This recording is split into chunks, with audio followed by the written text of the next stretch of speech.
की आदित्य ठाकरे यांना कार्याध्यक्ष केलं जाणार. हो, बरोबर आहे. तुमची माहिती मीडियातून मला समजली.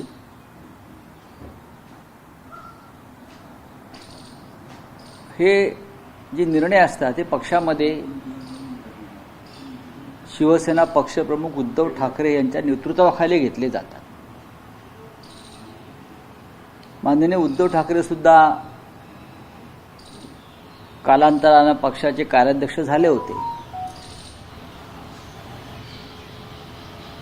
आणि जर श्री आदित्य ठाकरे यांचं नाव समोर आलं असेल आपल्या माध्यमातून तर नक्की त्याचं स्वागत केलं पाहिजे. चला, ही म्हणजे निवड कधी होणार आहे साधारण? अहो, पण असं काही घडलेलं नाही अजून. ही तुमच्याकडनं जी मीडियाला जी माहिती आता दिसते त्याच्यावरती मी उत्तर दिलं आहे. मीडियातली जी माहिती आहे आणि तुम्ही मला प्रश्न विचारताय त्याच्यावरती मी उत्तर देतोय की त्यांचं स्वागत केलं पाहिजे. आणि नक्कीच आता तरुण पिढीच्या हाती नेतृत्व देताना या सगळ्या गोष्टीचा विचार केला पाहिजे की पुढलं राजकारण हे तरुणांच्या हातातच जायला पाहिजे. कारण आदित्य ठाकरे महाराष्ट्रात फिरत नाही, तुमचे खासदार बोलतात. दुसऱ्या कोणत्या व्यक्तीच्या हातामध्ये कार्याध्यक्षपद दिलं तर कमीत कमी तो राज्यात फिरतील देखील. तुमचेच खासदार खासगीत बोलतात की आदित्य ठाकरे फिरत नाही. खासगीमध्ये बोलण्याला काही अर्थ नसतो. नंबर एक, पक्षामध्ये अनेकदा याच्यावर पक्षाच्या संघटनेबाबत चर्चा होत असते. मुंबई महानगरपालिकेच्या निवडणुकीत किंवा इतर महानगरपालिकांच्या निवडणुकीमध्ये आदित्य ठाकरे यांनी उत्तम पद्धतीनं काम केलेलं आहे. त्यांची जी टीम आहे तरुणांची त्यांनी उत्तम काम केलेलं आहे. सर, विधान परिषदेत उद्धव ठाकरे जाणार का किंवा शिवसेनेमधून कोण जाणार? का बरं? दिल्लीमध्ये विधान परिषदेवरती चर्चा का व्हावी? आज उद्या लोकसभेमध्ये महिला आरक्षण विधेयक आहे, डिलिमिटेशनचा विषय आहे.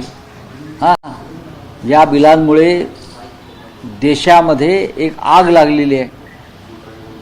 उत्तर विरुद्ध दक्षिण असा संघर्ष सुरू झालेला आहे.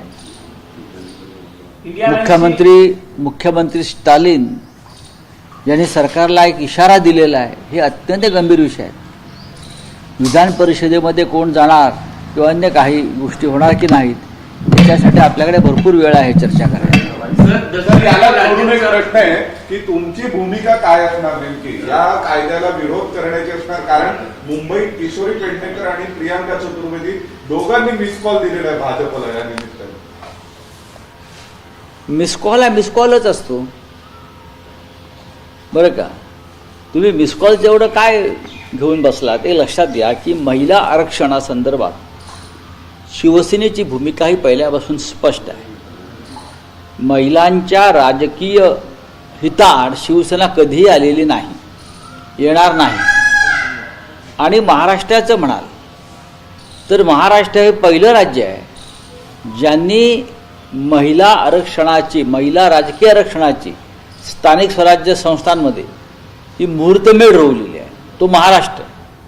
आपण जेव्हा ज्योतिबा फुले, सावित्रीबाई फुले यांचा संदर्भ देतो तेव्हा त्यांनी आम्हाला हेच मार्गदर्शन केलेलं आहे ना की महिलांना सक्षम बनवायला पाहिजे.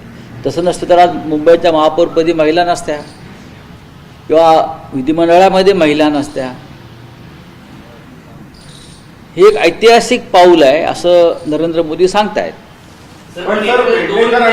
चतुर्वेदींनी समर्थनासाठी तर तो मिस कॉल होता, तो दिला. ठीक आहे ना. महिला असं आहे की या देशातल्या सर्वपक्षीय महिलांना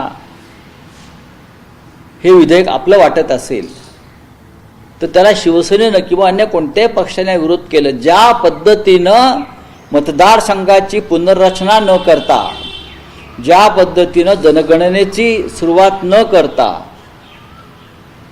या सगळ्या विषयाला पुढे नेलं जात आहे तिथे वादाचा मुद्दा आहे. सर, डिलिमिटेशनबद्दल काही आक्षेप समोर येत आहेत. काही नाही, खूप आक्षेप आहे. त्याच्यामध्ये एक मुद्दा असा आहे की दक्षिणेतील राज्यांचं प्रतिनिधित्व पर्सेंटेज मध्ये खूप कमी होत आहे. हे जरी कॉर्पोरेशन मध्ये सांगितलं जात असेल आणि उत्तरेतलं वाढत आहे आणि याच्यावरती दक्षिणेतील राज्य आता एकत्र होताना पाहायला मिळतं. नुसते एकत्र होताना दिसत नाही. मला असं वाटतं की भविष्यामध्ये एक मोठा संघर्ष रस्त्यावर होऊ शकतो. महाराष्ट्रामध्ये 72 जागा होत आहेत. 72 मला असं वाटतं की 72पेक्षा जास्त जागा व्हायला पाहिजे. विधानसभेच्या 400 जागा होणार आहेत. आता या 400 जागांसाठी नवीन विधान भवन अजून बांधलेलं नाही आहे. आणि मला अशी भीती वाटते की उद्या या 400 जागा झाल्यावर त्या बहुमताच्या जोरावर महाराष्ट्राचे 2 तुकडे जर या लोकांनी केले, त्याची तयारी आहे का? की आता 400 जागा, 400 विधानसभा सदस्य या क्षणी मुंबईच्या विधान भवनात त्यांना बसायला जागा नाही, मग आम्ही विदर्भात नागपूरला बसतो, तुमचे तुम्ही मुंबईत बसा. आणि अशा पद्धतीनं ही फाळणीची, महाराष्ट्राच्या फाळणीची मूर्तवेळ तर रोवली जाणार नाही ना, अशी एक सुप्त भीती महाराष्ट्राच्या मनामध्ये आज आहे. पण तुमचं डिलिमिटेशनची ही जी काही प्रोसेस आहे, या विधेयकाला पाठिंबा असेल, तुम्ही वुमन रिझर्वेशनला पाठिंबा देताय, मात्र हे दुसरं जे विधेयक आहे याला तुमच्या पक्षाचा पाठिंबा असेल का? नाही, डिलिमिटेशनवरती चर्चा होईल. आज राज्यसभेचे विरोधी पक्षनेते मल्लिकार्जुन खरगे यांच्याकडे जी बैठक आहे त्याच्यावर ह्या विधेयकाबाबत सर्वानुमते चर्चा होईल. त्यानंतर तुम्ही एकत्रित डिसिजन घ्याल? नाही, महिला विधेयकाचा संदर्भात विरोध करण्याचं आम्हाला कारण दिसत नाही. महिलांच्या राजकीय हक्कांना विरोध करण्याचा कोणीही त्याच्यामध्ये काही वेगळी भूमिका घेण्याचं मला कारण दिसत नाही. किंबहुना जेव्हा हे विधेयक आलं होतं 2023 साली, तेव्हाही आम्ही सगळ्यांनी त्यांना पाठिंबा दिलेला आहे सुरुवातीच्या काळामध्ये. त्याच्यामुळे आता फक्त डिलिमिटेशन ज्या पद्धतीनं समोर आलेलं आहे, मतदारसंघाची पुनर्रचना ज्या पद्धतीनं समोर आलेली आहे, ती संपूर्ण देशामध्ये गंभीर समस्या निर्माण करू शकते. दुसरं असं की ही विधेयकं मंजूर करण्यासाठी अत्यंत चुकीची वेळ सरकारनं निवडली आहे. 5 राज्यात निवडणुका सुरू आहेत. त्या राज्याचे खासदार प्रचारात अडकलेले आहेत. ते दिल्लीत पोहोचतील की नाही मतदानासाठी अशी शंका सगळ्यांना आहे. आणि त्यांना त्यांच्या राज्यामध्ये बिझी ठेवून इथं मतदान घ्यायचं, कारण 2/3 मेजॉरिटी शिवाय हे बिलं मंजूर होणार नाही. 2/3. आणि भारतीय जनता पक्षाकडे स्वतःचे 240 लोक आहेत. 360 खासदारांची ताकद या बिलाच्या मागे हवी. ती आता कशी गोळा करतायत ते पाहावं लागेल. म्हणजे एक प्रकारे ते खासदार दिल्लीत येऊ नये आणि त्या खासदारांच्या अनुपस्थितीमध्ये हे सगळे बिल नक्कीच बघा हे नक्कीच हे बिल मे महिन्यात सुद्धा घेता आलं असतं. मल्लिकार्जुन खरगे सरकारला पत्र लिहिलं होतं की 29 एप्रिल नंतर तुम्ही कधीही या विषयावरती अधिवेशन बोलवा किंवा सर्वपक्षीय बैठक बोलवा. निवडणुकीची प्रक्रिया पूर्ण झाल्यावर 5 राज्यातल्या तुम्ही कधीही या संदर्भात आम्हाला चर्चेला बोलवा किंवा विशेष अधिवेशन घ्या, आम्ही तयार आहोत. ही जर विरोधी पक्ष नेत्यांची भूमिका असेल तर मोदी ऐकायला का तयार नाहीत? का तयार नाहीत? याचं कारण इतकंच आहे की पश्चिम बंगाल, तामिळनाडू, केरळ, आसाम या राज्यातले खासदार हे कदाचित या विधेयकाला मतदान करण्यासाठी किंवा विरोध करण्यासाठी इथे पोहोचू शकणार नाही. ही अत्यंत भ्रष्ट मनोवृत्तीचं लक्षण आहे. महिलांच्या राजकीय नकाशा भारताचा बदलला जातोय. भविष्यामध्ये सर्व काही नकाशा आणि इतर गोष्टी बदलण्याची मला शक्यता वाटते.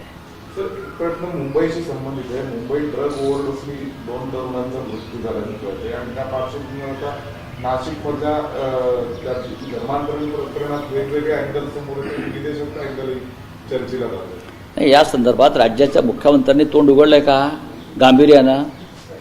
फक्त याला धडा शिकव, त्याला धडा शिकव, त्याला सोडणार नाही आणि ह्याला सोडणार नाही, ही 4 वाक्य त्यांची आहेत. गृहमंत्र्यांची 4 वाक्य आहेत ना.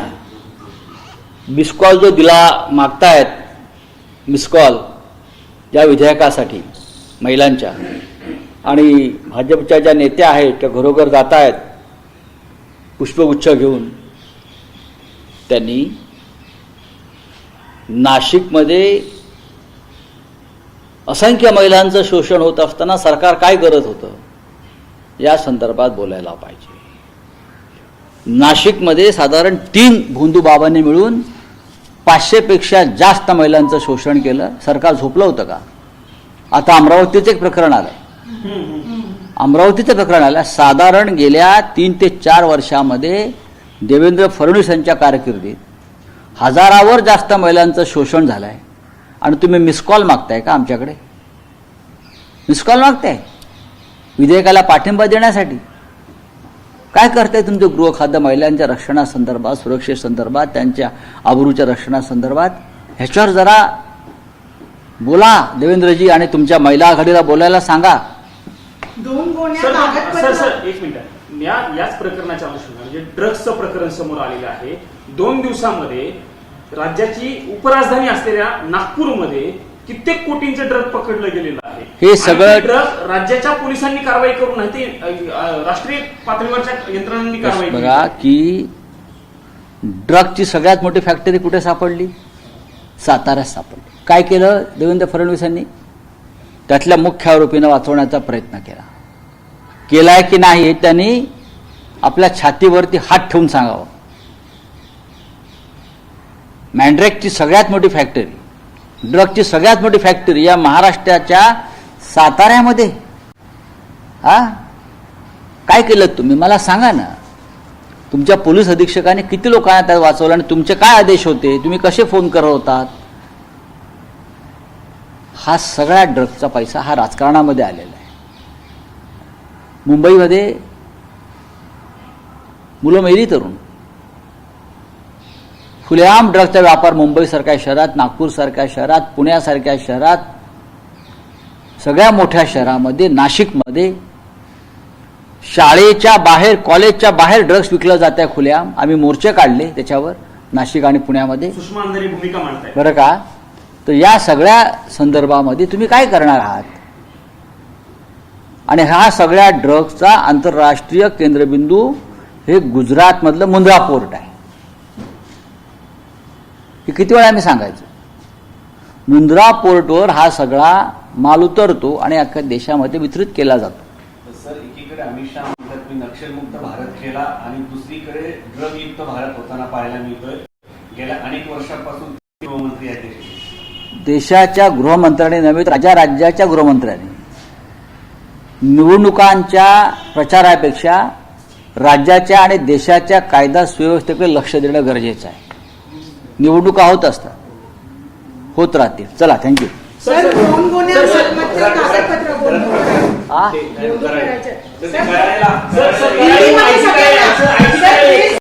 हिंदीमध्ये सगळ्यांना प्लीज प्लीज प्लीज. 3 आपले बिल्स जे आहेत हिंदीमध्ये. सर शिवसेनाचा रोल काय आहे?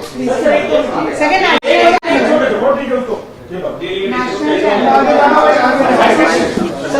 आयजी कराळे जे आहेत त्यांना एकनाथ शिंदेच्या काळामध्ये बढती मिळाली होती अशा पद्धतीची माहिती आहे. त्यांचं बंधू खराब सोबत कनेक्शन होते किंवा ते बंधूची बनतो असं समोर येत आहे.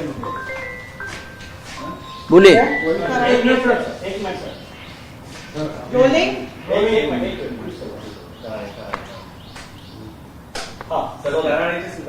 काय त्या प्रकरणामध्ये बघा, माझ्याकडे ज्याविषयी माहिती नाही त्याच्याविषयी बोलणार नाही. पण पोलिसांना आणि सरकारी अधिकाऱ्यांना याबाबत एक कडक आचारसंहिता असणं गरजेचं आहे. ही आचारसंहिता असणं यासाठी गरजेचं आहे की जर कायदा सुव्यवस्था, महिलांचं रक्षण यांची जबाबदारी ज्या प्रशासनावर आहे तेच जर अशा भोंदूबाबांच्या मागे लागले तर लोकांनी जायचं कोणाकडे? राज्याचे मुख्यमंत्री, उपमुख्यमंत्री, मंत्री हे अशा भोंदूबाबांच्या चरणी नतमस्तक झाले तर लोकांना काय आदर्श मिळणार? हा साधा प्रश्न आहे. सर कल 3 छोटा प्रश्न. फक्त बारामतीमध्ये रोहित आता घुंगडी बैठक आहे. ठीक. सर कल 3 बिल्स इंट्रोड्यूस होने वाले हैं. शिवसेना का उद्धव ठाकरे का बात ऐसी क्या रोल है, आज